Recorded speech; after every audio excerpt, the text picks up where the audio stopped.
నమస్తే, welcome to Abhinav Bharat.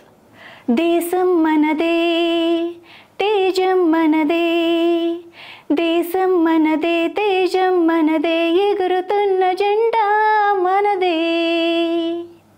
భిన్నత్వంలో ఏకత్వంతో ప్రపంచంలోనే ఒక గొప్ప నాగరికతకు చిరునామాగా నిలిచి ముందుకు సాగుతోంది మన భారతదేశం. తెల్లదొరల చెరవీడి భారతీయులు స్వేచ్ఛావాయువులు పీల్చుకొని 77 ఏళ్లు పూర్తయింది. ఈ సందర్భంగా స్వతంత్ర భారతావని ఆర్థిక పురోగమనాన్ని గుర్తు చేసుకుందాం. 1947 నుండి 2024 వరకు మన భారతదేశ గమనం ఎలా ఉందో తెలుసుకోవాలి అంటే దేశ ఆర్థిక వ్యవస్థ తీరుతెన్నులను చూస్తే ఒక విస్తృతమైన అవగాహన కలుగుతుంది. అలాంటి అవలోకనమే ఇది. స్వాతంత్రం వచ్చినప్పుడు భారతదేశ తలసరి ఆదాయం చాలా తక్కువగా ఉంది. దాదాపు 1200 నుండి 1500 వరకు ఉంటుందని అంచనాలు సూచిస్తున్నాయి. పరిమిత పారిశ్రామికీకరణ మరియు అభివృద్ధితో ఆర్థిక వ్యవస్థ ఎక్కువగా వ్యవసాయ ఆధారితమైంది. స్వాతంత్రం వచ్చిన తొలి సంవత్సరాల్లో తలసరి ఆదాయ వృద్ధి స్వల్పంగా ఉంది. పంచవర్ష ప్రణాళికల ద్వారా ప్రభుత్వం వ్యవసాయాభివృద్ధి మరియు ప్రాథమిక పారిశ్రామికీకరణపై దృష్టి సారించింది. 1960ల చివరి నాటికి తలసరి ఆదాయం పెరిగింది, కానీ దాదాపు 1500 నుండి 2000 వరకు ఉంటుందని అంచనా వేయబడింది. 1970వ దశకంలో తలసరి ఆదాయం నెమ్మదిగా పెరుగుతూ వచ్చింది. ఆర్థిక విధానాలు ఆర్థిక వ్యవస్థలో గణనీయమైన రాష్ట్ర జోక్యంతో స్వయం సమృద్ధిపై ఎక్కువ దృష్టి సారించాయి. 1970ల చివరి నాటికి తలసరి ఆదాయం సుమారు 2500 నుండి 3000 వరకు ఉంది. 80ల్లో పారిశ్రామికీకరణ మరియు మౌలిక సదుపాయాలలో కొన్ని మెరుగుదలలతో ఆర్థిక వ్యవస్థ క్రమంగా అభివృద్ధి చెందింది. 1980లలో తలసరి ఆదాయం సుమారు 3500 నుండి 4500.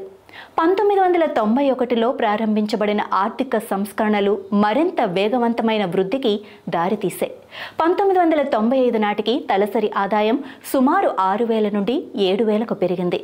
1990ల చివరిలో ఆర్థిక సరళీకరణ మరియు ప్రపంచీకరణ గణనీయమైన వృద్ధికి దోహదపడ్డాయి.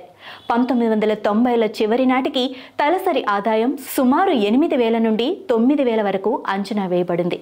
2000 సంవత్సర కాలంలో భారతదేశం ఐటీ మరియు సేవల రంగాల ద్వారా బలమైన ఆర్థిక వృద్ధిని సాధించింది.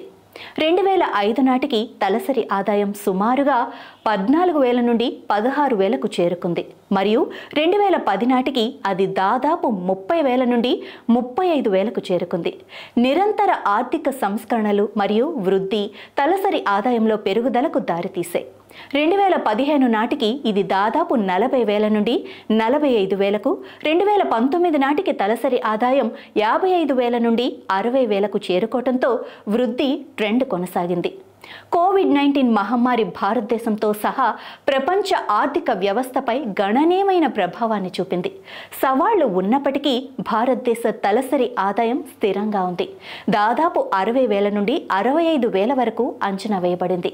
2024 నాటికి భారతదేశ తలసరి ఆదాయం సుమారు 75,000 నుండి 85,000 వరకు ఉంటుందని అంచనా వేయబడింది.